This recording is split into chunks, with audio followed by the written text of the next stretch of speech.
Olá, pessoal, tudo bem? Bom dia, Luana. Seja bem-vinda aqui à aula de... Bom dia. Na verdade, nossa, que a gente vai falar sobre os modelos não convencionais e de gestão social. Esse é o último assunto que falta para a gente tratar sobre as bases da administração. E, ao final da aula, né, eu encerro aqui a gravação e vou sanar as dúvidas que tiverem em relação à apresentação dos seminários, tá? Bom, uma coisa que é muito importante para as organizações, que vocês como contadoras, né, e contadores, vocês precisam se atualizar e praticar muito e cobrar das empresas para que elas façam, é a parte da responsabilidade social de cada uma, tá? Como a gente está em formato remoto, não dá para a gente desenvolver um projeto de extensão que geralmente eu desenvolvo. Mas ano que vem, voltando presencial, se Deus quiser, eu devo voltar a aplicar esse projeto e daí vou convidar vocês também para participar, tá? Que é aplicando a prática da responsabilidade social e empresarial aqui em Cáceres, tá? Então, esse conceito de responsabilidade social, ele evoluiu ao longo do tempo, ele nem sempre foi o mesmo, tá? Ele passa basicamente por três fases ou três eras, e eu vou explicar individualmente cada uma dessas fases ou cada uma dessas eras. Bom, a primeira fase foi a fase dos shareholders ou dos investidores. Ela, ela focava, na verdade, numa ação de filantropia, tá?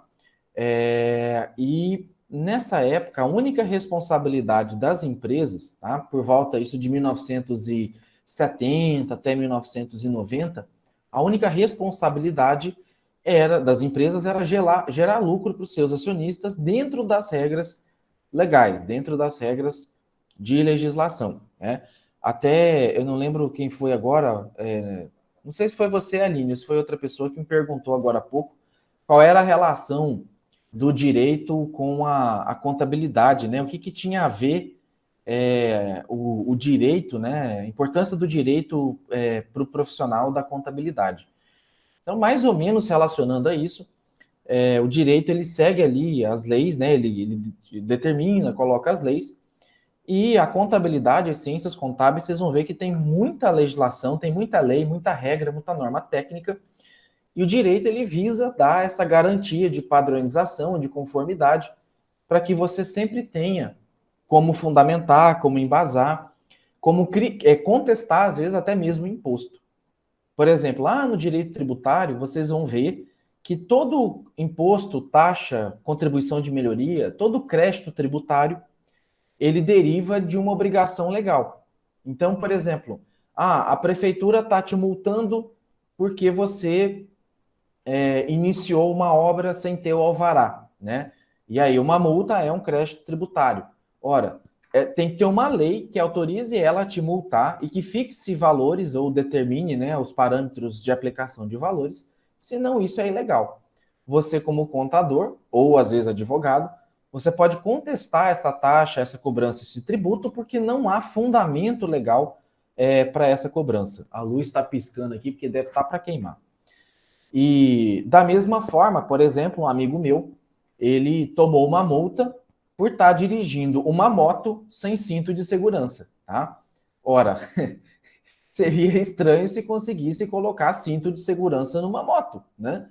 Então, o artigo que eles usaram para fundamentar a multa, né, dirigir um veículo automotor sem cinto de segurança, é vinculado à categoria de veículo, não de moto. Então você pode anular a multa, né? Justamente porque o fundamento legal da cobrança está errado. E aí o direito visa dar sustentação para isso, tá? É,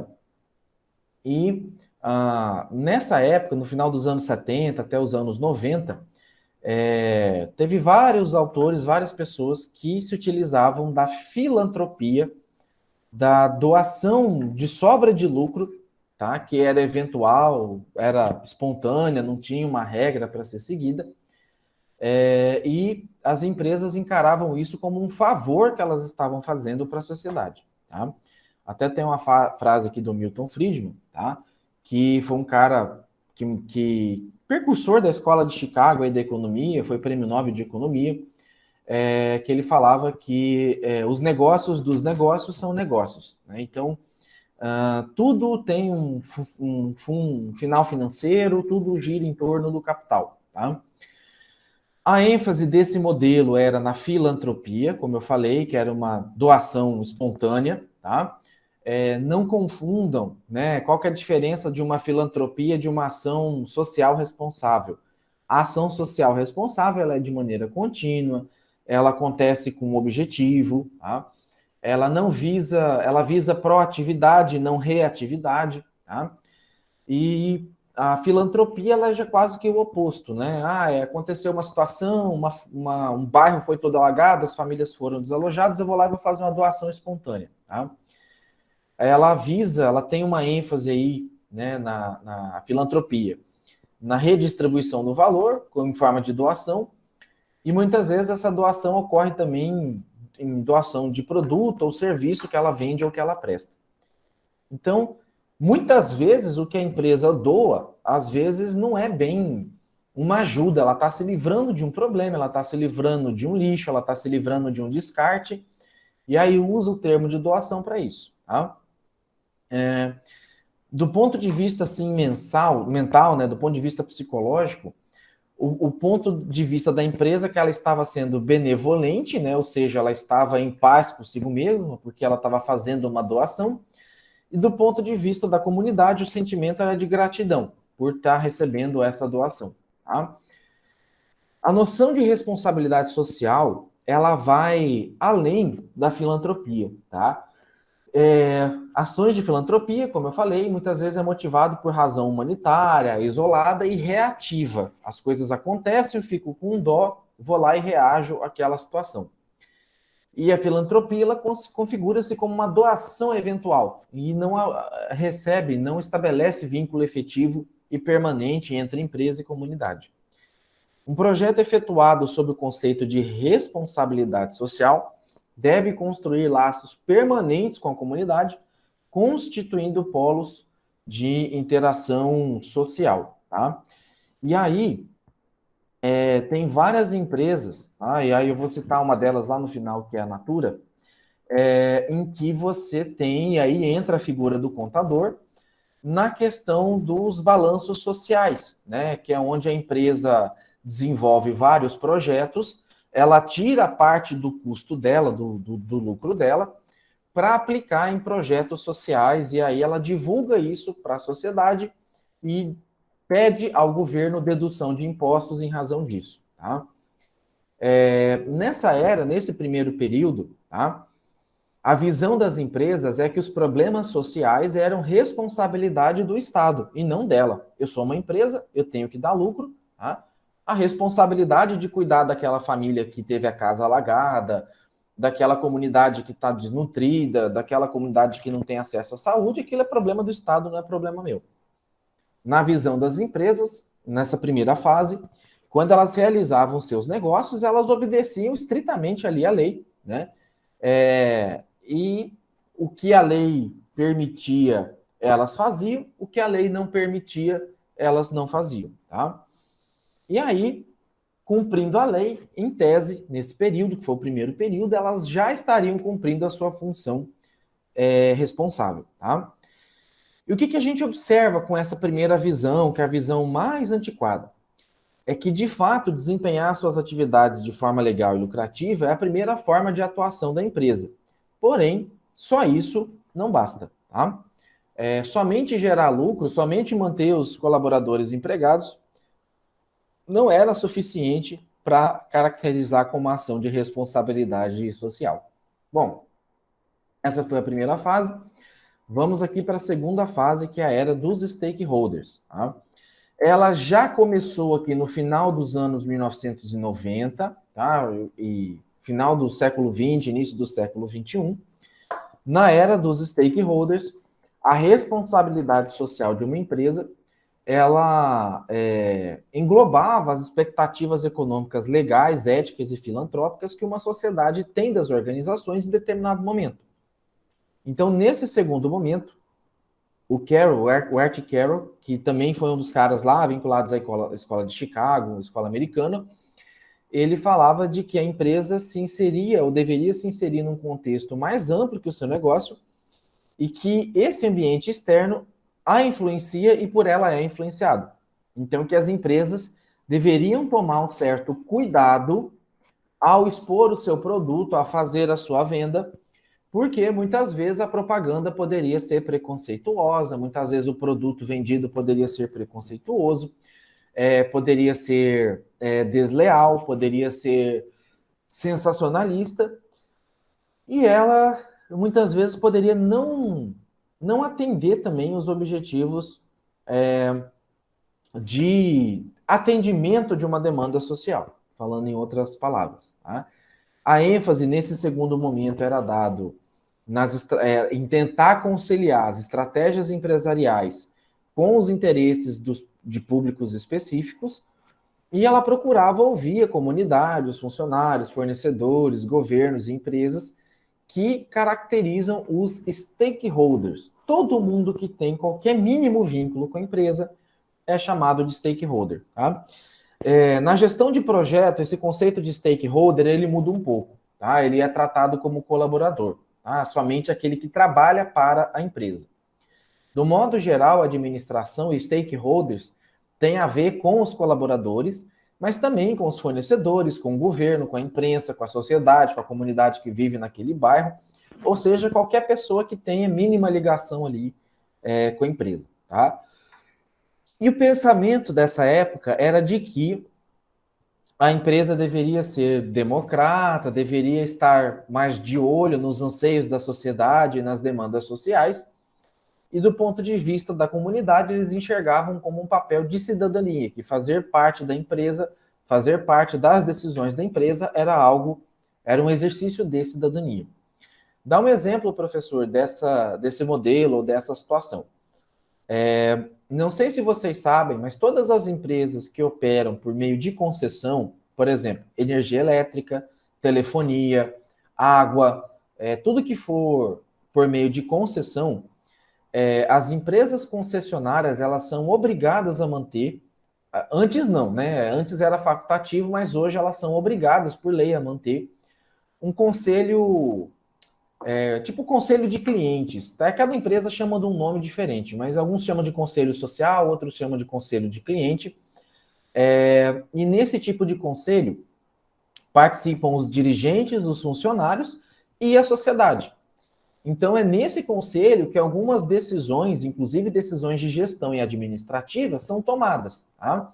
Por exemplo, na Energisa, volta e meia, quem tem conta de energia no seu nome, volta e meia, recebe um SMS ou um e-mail falando que está abertas as inscrições para participar do Conselho da Energisa ou do Conselho Social da Energisa, que é um Conselho de Consumidores da Energisa, perdão. Tá? E nesse conselho, os consumidores vão debater críticas, vão cobrar da empresa algumas ações, como, por exemplo, os programas do Procel, que é o Programa de Combate ao Consumo Irregular e Eficiência Energética, entre várias outras questões. Então, a sociedade e algumas empresas também de sociedade anônima, como a Petrobras, empresas de capital aberto, eles têm conselhos que permitem que a comunidade participe justamente para direcionar, para contribuir para que as políticas e normas das empresas respeitem a população, o meio ambiente e a sociedade como um todo. Tá? Então, no da Petrobras, por exemplo, você tem conselhos que determinam muitas vezes se vai ou não haver exploração de petróleo em determinadas regiões. Tanto que nos últimos leilões, a comunidade não deixou que a Petrobras, que o governo federal, leiloasse alguns campos de petróleo próximo de Fernando de Noronha. Fernando de Noronha, para quem não sabe, é um arquipélago com uma rica fauna e flora, tá?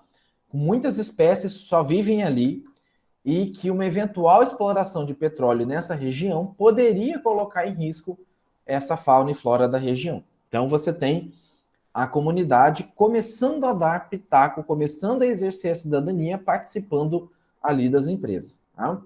E o que essa segunda visão ensina para a gente?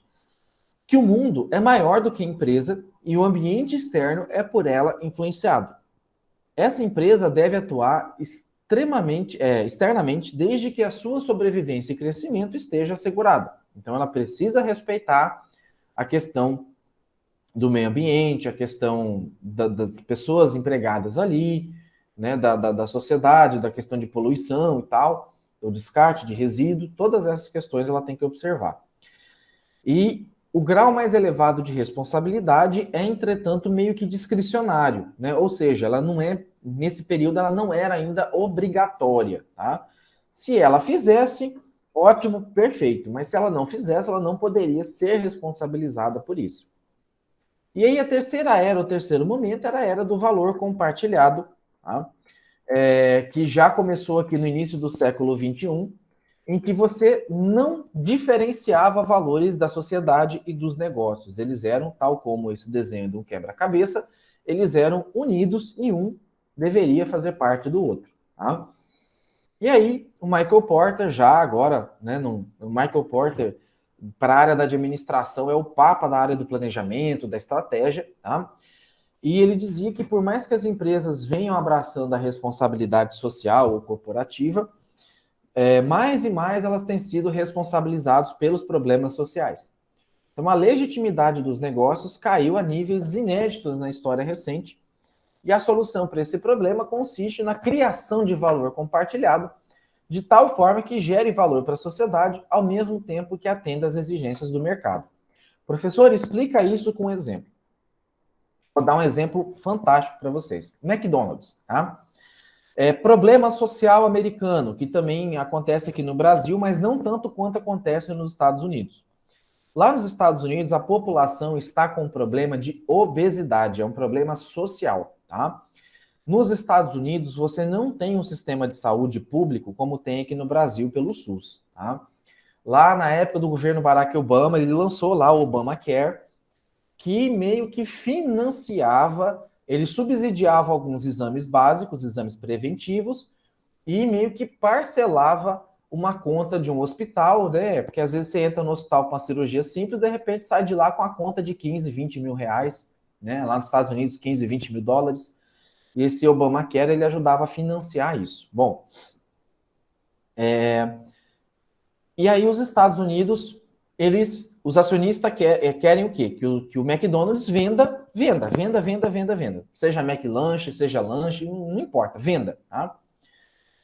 E o fato de vender lanche, né, um fast food e tal, fast food não é bem uma comida saudável, é cheio de carboidrato, proteína, pão, batata, aquela coisa toda, e isso refrigerante, e isso engorda as pessoas. Então, como fast food virou um modelo de negócio americano, que cresceu muito, a alta taxa de obesidade das pessoas estavam sim relacionadas ao modelo de fast food, e o maior exemplo, o precursor, a empresa que startou o fast food, que é líder de mercado mundial em fast food, é o McDonald's. E aí, a sociedade estava cobrando do McDonald's que fizesse lanches mais saudáveis, que colocasse outras opções de lanches mais saudáveis, que reduzisse o açúcar, que reduzisse o teor de gordura, que usasse produtos mais menos, como é que eu falo assim, menos calóricos, digamos assim, e para que, como o McDonald's é referência, né, a pressão social que estava sendo gerada em cima do McDonald's para que ele vendesse produtos mais saudáveis foi tanta que ele acabou lançando linha de produtos salada, produtos saudáveis e assim, entre outros, né? Reduziu os tipos de carne, reduziu a gordura, tentou trabalhar com cereais integrais para reduzir a quantidade de carboidrato, aumentar a quantidade de fibra, e inseriu frutas ali também como parte da alimentação, tá? E principalmente a crítica era muito grande nos lanches infantis, nos lanches voltados ali ao público infantil. Porque, apesar da criança só dar uma mordida e jogar fora, né, mas ela seria uma criança que poderia crescer com a saúde já comprometida, né, entre outras questões. Então, na era do valor compartilhado, que é essa terceira fase, tá, a ênfase era na construção coletiva de estratégia. Então, o modelo que se tinha na época é que a empresa e a comunidade, eles se interdependiam, ou seja, a empresa precisava ouvir os consumidores, tá? E por isso ela criou canais de comunicação, tal como as redes sociais, os saques, né, que é o serviço de atendimento ao cliente, o serviço de atendimento ao consumidor, e essa forma de mudança de atendimento fez com que a empresa prestasse atenção em tudo que o cliente reclamava, tá? E levasse isso a sério. Não era só anotar a reclamação e ficar por isso mesmo, como acontece muito no setor público, tá? Hoje, se vocês comprarem uma cerveja, tá? Eu falo para vocês porque eu conheço o saque da Ambev, tá? Se vocês comprarem uma cerveja que ela tiver choca, né? Ou não tiver boa, ou tiver com o rótulo pregado torto, se você guardar o cupomzinho fiscal, tirar uma foto e acionar o saque da Ambev, ou eles vão te reembolsar o valor dessa cerveja, tá? Ou muitas vezes eles vão te dar, inclusive, brinde, um copo, uma caneca, sabe? E aí, assim, isso por quê? Né? Eles já têm, o saque já tem um padrão de resposta ou padrão de reclamação. E se você falar assim, olha, essa cerveja tá com gosto de azeitona, essa cerveja tá com gosto de ferrugem, essa cerveja, eles têm uma tabela com mais de 100 itens que podem influenciar o paladar, por exemplo, da cerveja. E eles já sabem, eles têm amostras reservadas e eles vão conferir o lote dessa amostra, eles vão te pedir qual é o lote, tal, onde você comprou, tá? E eles vão comparar se você tem razão e ver se o problema é um problema de fabricação ou se é um problema de revenda, né? De venda e revenda, ou até mesmo de armazenamento e tal. Então, constatando que há esse problema, querendo garantir a responsabilidade, eles muitas vezes devolvem o dinheiro, reembolsam, por conta desse tipo de questão, né? Sem falar também que, o caminhão de vocês está poluindo, entre outras questões, é muito provável que a empresa vá atrás e cuide, porque ela tem toda uma política de responsabilidade social que ela tem que ser observada, e isso vem de ação. Ela manter, se é uma empresa acionista que depende de investimento, ela fazer essas práticas de descarte de resíduo, de energia, por exemplo, solar, né, fotovoltaica, tudo isso atrai atenção e ela ganha ponto aí com o investidor. Eu lembro também, um ano passado, no retrasado, meu irmão comprou uma árvore de Natal aí pelo Shoptime, se eu não me engano, e era uma árvore de Natal que vinha lá com os LEDs e tal. E aí, essa árvore de Natal, ela veio com defeito, tinha uns de 100 LEDs lá nela, tinha uns 20 que não funcionavam. Meu irmão entrou em contato lá com o Shoptime para reclamar e tal. Eles pediram 1 milhão de desculpa. Eles automaticamente já mandaram outra árvore de Natal, sem pedir foto ou vídeo para ele. E como o custo para devolver essa árvore de Natal era maior do que ele fazer o descarte dela, eles pediram desculpa para ele também, pediram para ele fazer o descarte numa empresa de reciclagem, parará, parará, parará. Né? E assim, com todo cuidado, com todo respeito, para não jogar no lixo de qualquer forma. Todo um textinho assim bem bacana, né? Então mostra uma preocupação das empresas justamente com esse descarte, tá? É da natureza da empresa criar valor tangível e intangível. Isso aí na contabilidade vocês também vão ver, tá? Valor tangível é aquele que eu posso mensurar, é aquele que eu pego, que eu consigo quantificar. Então, eu consigo quantificar para vocês quanto custa esse celular aqui. Um celular é um valor tangível, tá? As informações que tem nesse celular é uma informação intangível, é um valor intangível. Eu não consigo mensurar para vocês o quanto que eu pagaria se eu perdesse esse celular para ter esse celular de volta, tá? E, inclusive, esse final de semana eu fui sair aqui num restaurante aqui em Cáceres, a primeira vez na pandemia, desde que começou a pandemia, que eu fui sair no restaurante à noite. E achei que eu tivesse esquecido o celular na mesa lá do restaurante. No outro dia, nem lembrava, não tinha deixado o celular. E fiquei doido. Eu tentava ligar e desligava. Falei, né, pronto. Alguém pegou e desligou o celular. Eu já estava começando a fazer anúncio para postar nas redes sociais aí para oferecer recompensa, porque as conversas de WhatsApp, as informações que eu tinha salvo, foto, vídeo, para mim ela tinha um valor intangível, era difícil mensurar esse valor, né? Valia bem mais do que o preço do celular. Então, tanto o progresso econômico quanto social e aí o ambiental, eles devem ser medidos em termos de criação de valor. Agir dentro da lei de forma consultiva à sociedade, sem contrariar interesses, também por si só não é suficiente. Então, hoje tem empresa, pessoal, que paga. Eu tenho lá um sítio. Meu sítio tem lá, um exemplo, tá? Não tem não, mas só para contar para vocês. Eu tenho lá um sítio que tem lá 100 alqueires, 240 hectares. Eu pretendo derrubar as árvores desse sítio para plantar pasto para criar gado. Tá? Tem empresa que, como ela polui, ela precisa fazer crédito de carbono. Então, ela precisa fazer investimentos em compensação da poluição que ela está emitindo. Então, o que ela faz? Ela pode fazer um contrato comigo, ela me paga um valor X por ano, tá? Ela calcula mais ou menos que tipo de árvore, quanto de árvore que tem no meu sítio, e ela vai me pagar um valor para eu manter essas árvores em pé, para que não tenha queimada, para que não seja desmatado, porque essas árvores vão gerar um crédito de carbono e ela vai alugar esse crédito, ela vai comprar de mim o direito de usar esse crédito de carbono. Então é como se ela pagasse para mim para eu manter a floresta de pé, para manter o mato de pé, tá? Não é só mato, tem que ser árvore, cada árvore tem uma quantidade X aí de carbono que produz, de compensação de carbono, e é isso que faz, é um negócio, você nem precisa desmatar.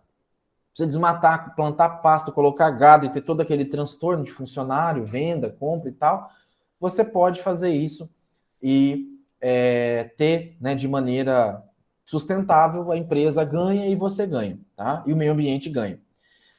Então, contextualizando aí o processo, né? A gente tinha a cultura de doação na responsabilidade social empresarial versão 1.0, tá? Que era defensiva, beneficente e promocional. Daí a gente passou por uma cultura da consulta em que as empresas faziam audiências públicas, consultavam a população e agregava isso como estratégia de negócio dela, na versão 2.0. E na versão 3.0, essa responsabilidade criava valor compartilhado ao tempo que você fazia uma cultura de parceria em que as partes se beneficiavam. Tá? E aí, dentro das organizações, tem 3 tipos de desenvolvimento sendo disputado. Tá? Então, a responsabilidade social e a sustentabilidade, elas fazem parte de um tripé que chama o tripé da sustentabilidade. A empresa tem que ser economicamente viável, socialmente justa e ecologicamente correta. Tá? Então, quando ela alcança esse tripé da sustentabilidade, né, economicamente viável, porque se ela não for, ela não perpetua. Tá? Socialmente justa é quando ela devolve para a sociedade parte daquilo que ela está almejando pelo lucro dela. Tá? E ecologicamente correta é quando ela faz compras sustentáveis, quando ela faz descartes sustentáveis, quando ela pratica reciclagem, tá? E ainda que ela faça algum tipo de poluição, mas ela acabe compensando de outra maneira essa poluição, tá? Então, tem outras variáveis, como, por exemplo, a variável ética, que também é muito complicada, às vezes, de você medir ou mensurar, tá? Essa variável da ética é muito complicado, porque a ética ela usa muito juízo de valor. O que é juízo de valor? Tá? Eu não tenho, às vezes, como dizer se algo é bom ou ruim. Depende muito do contexto. Tá? E existe, inclusive, alguns casos que a ética discute, né? Por exemplo, se você pudesse ter a chance de voltar no tempo, né? E você está de cara com o Hitler bebê, né? Você mataria ele ou não, né? Aí tem pessoa que fala, eu mataria, porque esse cara foi um insano, ele foi genocida, ele matou muita gente. E outros que vão dizer, poxa, mas é um bebê, você é um assassino de bebê, né? E você nunca vai ter, às vezes, uma resposta correta que responde a isso. Você vai ter grupos que defendem que sim, deva matar, porque se não matar lá no futuro ele vai matar muita gente, e outros que defendem que não, que ele é só um bebê e por isso não foi formado ainda, e que se você teve a chance de voltar no passado, você poderia tentar transformar a vida desse bebê para que não seja aquele humano desprezível e lunático que ele foi, tá? Assassino que ele foi. Então, é muito e se. Então, cada olhar, cada perspectiva muda, às vezes, o fator ético. Tem gente que fala assim que não existe compensação. A partir do momento que a empresa está poluindo, não há uma forma de compensar. A compensação é não poluir, tá? Então, isso tem um debate, uma discussão muito grande ainda e que vai levar um tempo até que se chegue num consenso, né? Então, as ações para integrar essas dimensões, do ponto de vista, por exemplo, ambiental, ele tem a ver com criar padrões de produção e consumo que respeitem os limites do planeta.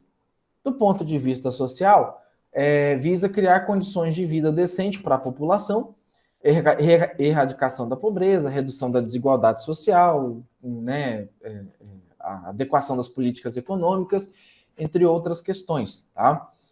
Ah, professor, mas a minha empresa não tem que estar cuidando da saúde da população. Ora, por que não? Tem empresa, pessoal, que eu conheço, a Ambev, tá?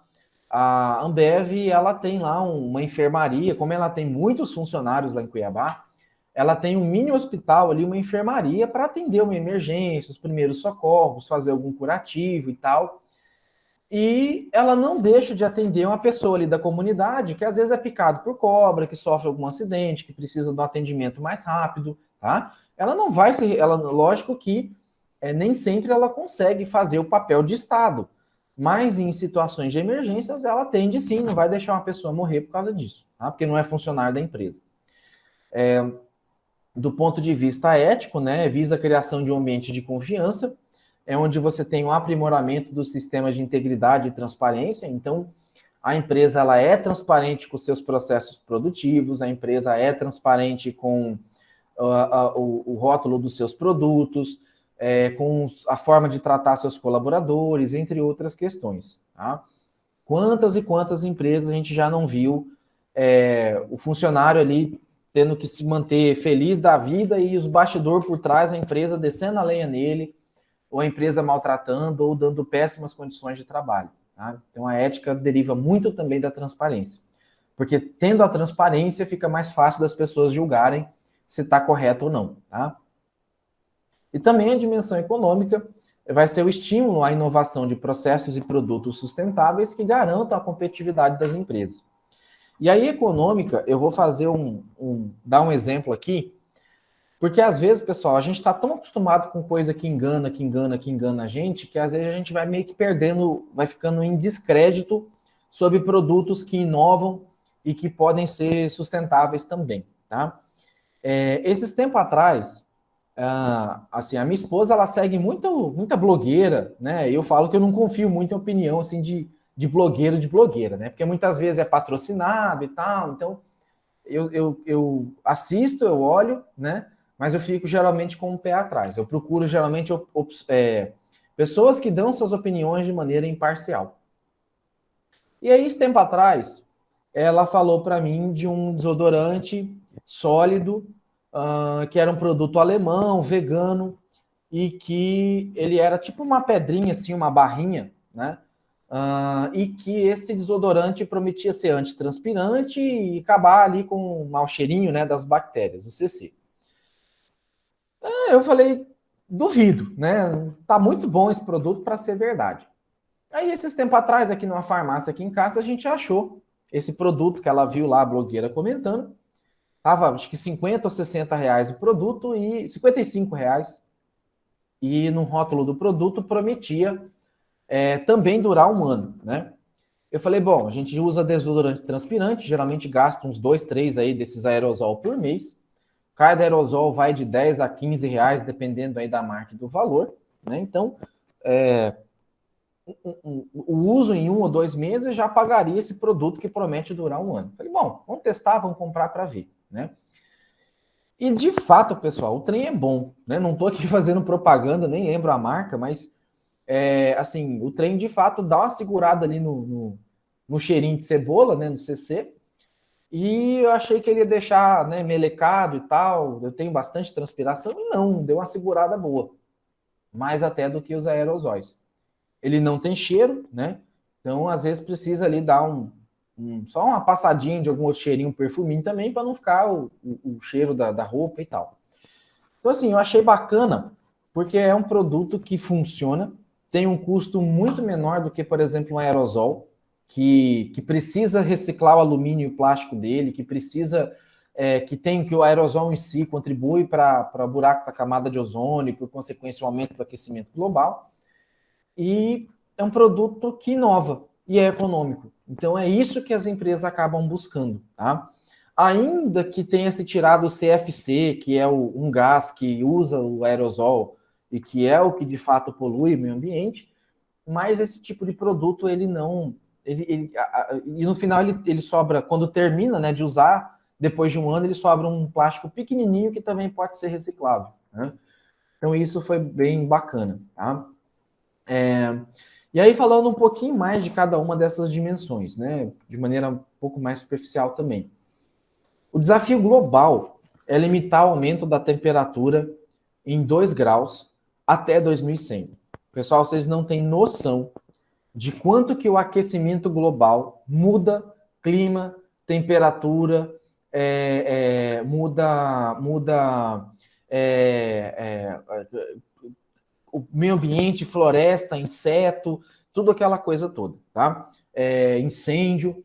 Então, desde a era da Revolução Industrial, a preocupação com o desmatamento, com o aquecimento global, ela vem sendo muito cobrada, muito exigida, porque precisa poluir menos para que você tenha o menor aquecimento e isso possa viver num planeta mais confiável, mais sólido, tá? E aí, dentro dessas metas, né, visa zerar o desmatamento, que eu vou falar para vocês que é praticamente impossível. Para mim, uma meta impossível, porque você teria que ter várias ferramentas aí, de satélite, de ação imediata da polícia e tal, para combater esse desmatamento.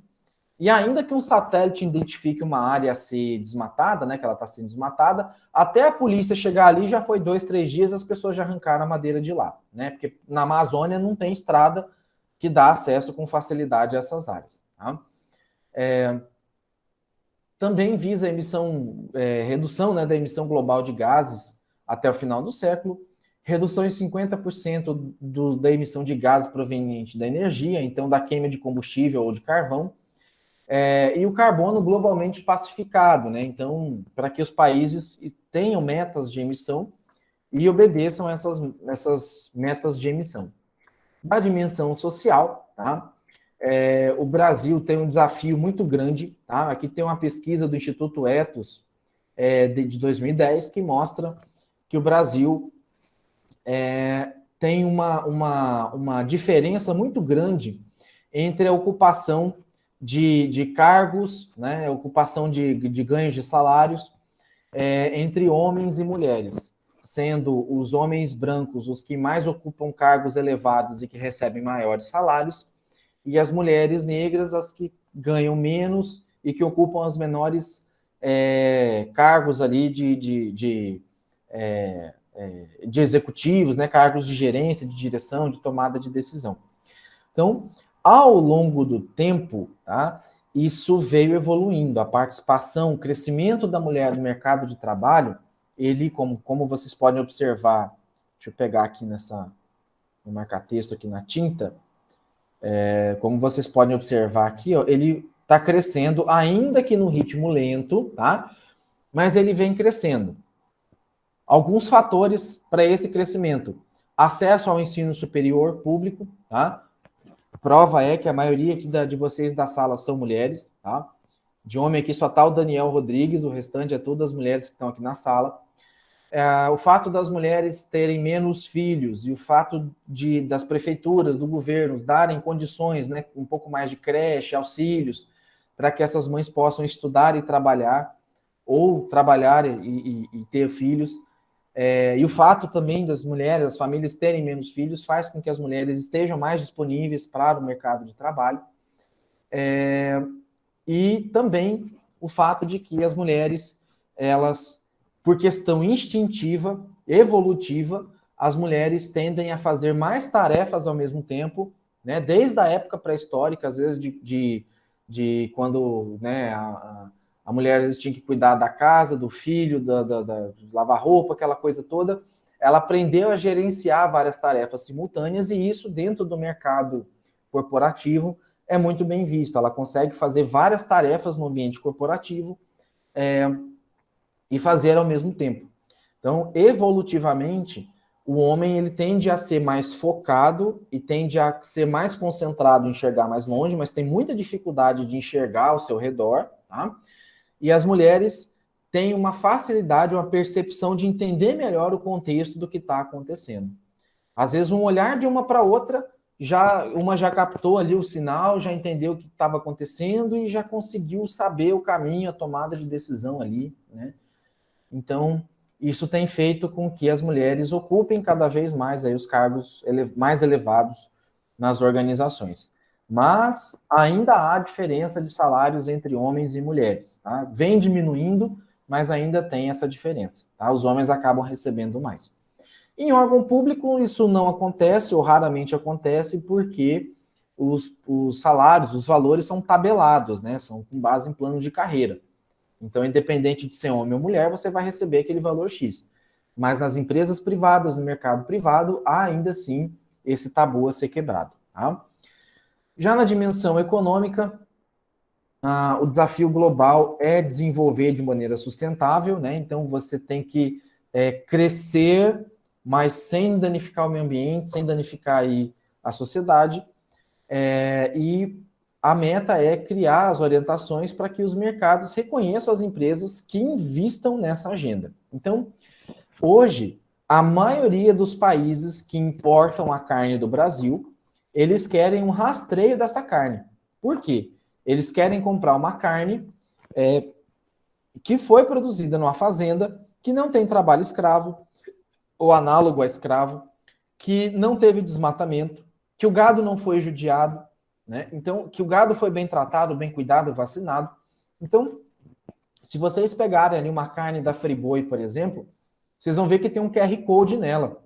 Experimentem abrir esse QR Code, vocês vão ver o número do gado, qual foi a fazenda que ele foi criado, e tem algumas informações, e dependendo do app que você usar, às vezes você consegue saber até o histórico de vacina que esse gado recebeu, né? Se for vendido como produto orgânico, você vai saber que tipo de vacina ou remédio que esse animal tomou, qual era a alimentação desse animal, né?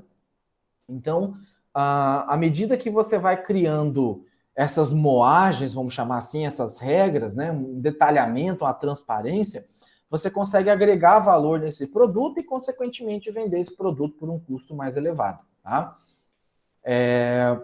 O desafio do Brasil é justamente esse, ter um produto sustentável que seja reconhecido pelo mercado internacional. Para isso, precisa de uma política fiscal e tributária para ser sustentável, precisa ter os incentivos à economia mais sustentável e praticar as compras públicas sustentáveis. Tá?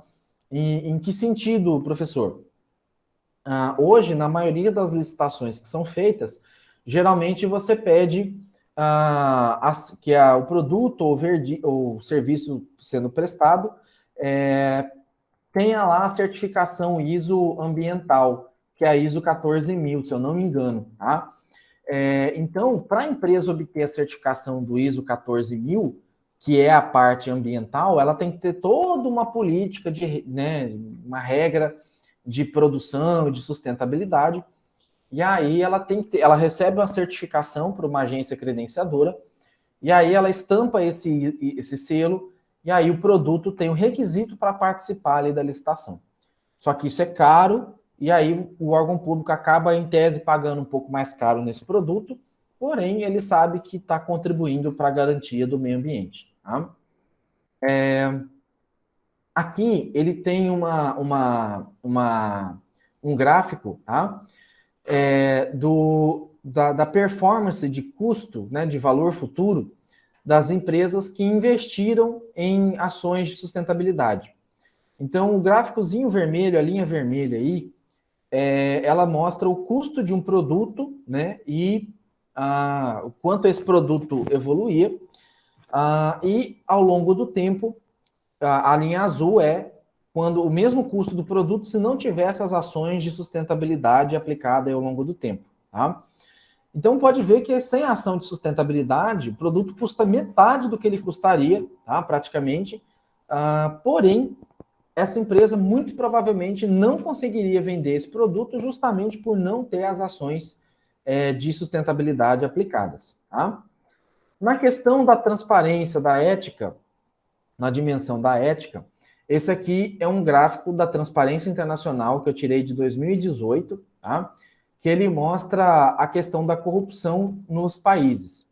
Então, ele cria ali uma pontuação que vai de 0 a 100, onde 0 é muito corrupto e 100 é muito transparente, tá? Percebam que o Brasil, em 2018, ele estava aqui numa faixa meio laranjada, aqui entre 30 e 49, 30 a 39, mais ou menos, tá? Isso significa que ele está mais próximo de ser um país muito corrupto do que de ser um país mais transparente. E aí os mais amarelinhos, Estados Unidos, Canadá, Austrália, Japão, tá? Que são, né, o que está o Japão, Austrália, os Estados Unidos, Canadá, tá? Aqui uma região da Europa, aqui, né, Portugal, Espanha, tá? E aqui já ao lado do Oriente, né, Rússia, China, aqui é o continente africano, tá? Então são regiões em que você tem geralmente a predominância de um modelo puxa, como é que chama?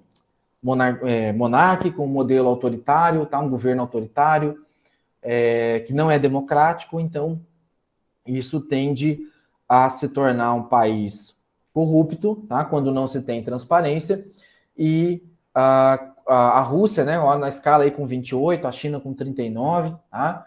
China e o Brasil é mais ou menos no mesmo nível de transparência. E quando a gente fala transparência, a gente está falando em acesso à informação, em questionamento, né, em transparência. A China, não sei se vocês viram, teve uma atleta que denunciou o caso de um assédio sexual lá com um membro do alto escalão do governo chinês. Essa atleta está desaparecida até hoje. Volta e meia tem uma postagem em rede social. Depois ela postou que o que ela postou foi mentira.